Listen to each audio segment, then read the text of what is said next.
नमस्कार। PP news line की विशेष बात में एक बार फिर आपका स्वागत है। जैसा कि आप जानते हैं कि हमारी इस विशेष बात में ब्रिगेडियर अनिल गुप्ता जी हमारे साथ जुड़े होते हैं। तो ब्रिगेडियर साहब, मैं आपसे जानना चाहता हूं कि आतंकवादी नायकों के मारने के बाद सिक्योरिटी फोर्सेस ने 10 मोस्ट वांटेड जो आतंकवादियों की लिस्ट बनाई है। रियाज नायकू के मरने के एक हफ्ते के बाद ही सिक्योरिटी फोर्सेस ने घाटी के अंदर 10 और मोस्ट वांटेड दहशतगर्दों की फहरिस्त जारी कर दी है।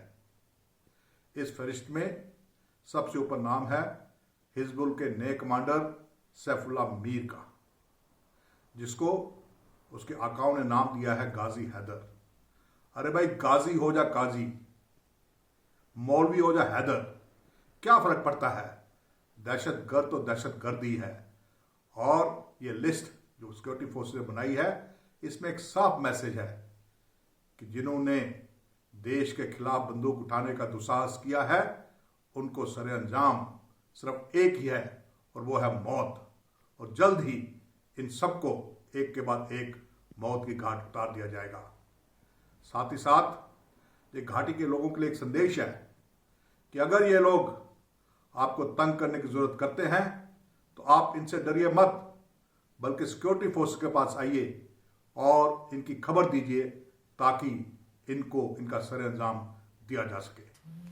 अनिल जी, ये ऑपरेशन जैकबूट और ऑपरेशन ऑल आउट में क्या फर्क है?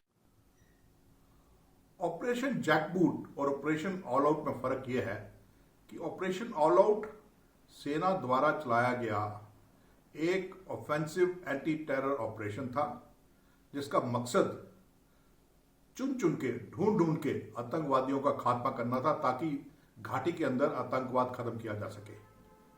ये ऑपरेशन कोऑर्डिनेट सर्च के जरिए और स्पेसिफाइड इंटेलिजेंस बेस्ड ऑपरेशंस के जरिए किया जाता है। जहां तक ऑपरेशन जैकबूट है, ये एक स्पेशलाइज्ड काउंटर टेरर ऑपरेशन है। इसमें फर्क यही है कि इसके लिए जो टारगेट्स हैं वो चुने जाते हैं, टारगेट्स की लिस्ट तैयार की गई है, और फिर उन टारगेट्स को न्यूट्रलाइज करने के लिए टास्क फोर्स बनाई गई हैं, जो कि इन टारगेट्स को ट्रैक करती रहती हैं और मौका मिलने पर उनको न्यूट्रलाइज कर देती हैं, जैसे हाल ही में रियाज नायकू को किया गया। ये था ऑपरेशन जैकबूट।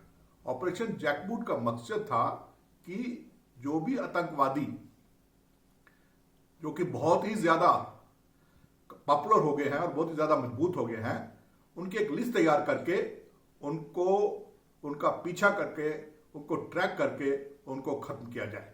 क्या ये ऑपरेशन ऑल आउट बिल्कुल उसी तरह कामयाब होगा जिस तरह इससे पहले 2 फेज में कामयाब हुआ था? क्या ये तीसरे फेज में भी इसको वैसी ही कामयाबी मिलेगी? इसे हम कहेंगे operation all out Jammu Kashmir, क्योंकि इससे पहले भी सेना ऑपरेशन ऑल आउट असम में चला चुकी है।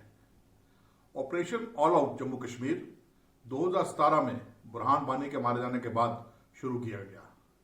यह बहुत ही कामयाब ऑपरेशन रहा, और 2017, 18, 19 3 सालों में सिक्योरिटी फोर्सेस ने लगभग 900 आतंकवादी मारे या जिंदा पकड़े। इसी प्रकार इस साल भी अभी तक 60 आतंकवादी या तो मारे गए हैं या पकड़े गए हैं। ऑपरेशन ऑल आउट हर लिहाज से बहुत ही कामयाब रहा है। बेट साहब, ये आतंकवादियों के कमांडर के मारे जाने के बाद दूसरे कमांडर का चुनाव करते हैं, वो किस तरह करते हैं? क्या वो भी पाकिस्तान के इशारे से होता है?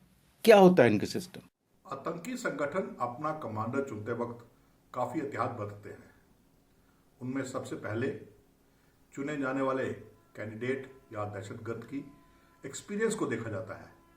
वो कितना अनुभवी है, उसको इलाके की यानी टेरेन की कितनी जानकारी है, उसको लोकल नॉलेज कितनी है, और वो अपनी तंजीम के अंदर कितना पॉपुलर है या कितना माना जाता है, उसकी साख कितनी है। साथ ही साथ ये भी देखा जाता है कि उसने कितने ऑपरेशन में हिस्सा लिया है, उसका ऑपरेशनल एक्सपीरियंस कितना है, और जो पाकिस्तान में बैठे हुए आका हैं उनके साथ उनकी कैसी बनती है। ये सारी चीजें देखने के बाद जो भी सूटेबल कैंडिडेट होता है उसको कमांडर बनाया जाता है, क्योंकि कमांडर की जिम्मेवारियां बहुत होती हैं। ना सिर्फ वो ऑपरेशंस की प्लानिंग करता है, ऑपरेशंस को लीड करता है, बल्कि तंजीम का पूरा संचालन, जहां तक उसके फाइनेंसिस को भी वो कंट्रोल करता है। इसलिए कमांडर एक बहुत अहम भूमिका निभाता है। जैसा कि हमने देखा इससे पहले फॉरेनर मिलिटेंट्स जो हैं उनको कमांडर बनाया जाता था, लेकिन अब ये सिस्टम सारा चेंज हो गया इनका आतंकवादियों का। आमतौर पर देखा गया था कि नॉर्थ कश्मीर के अंदर ज्यादातर फॉरेन टेररिस्ट थे और वहां पे कमांडर भी फॉरेनर्स ही होते थे, और साउथ कश्मीर में ज्यादातर कमांडर जो थे वो लोकल थे। लेकिन बुरहान वानी जब सामने आया उसने पूरा नक्शा बदल दिया।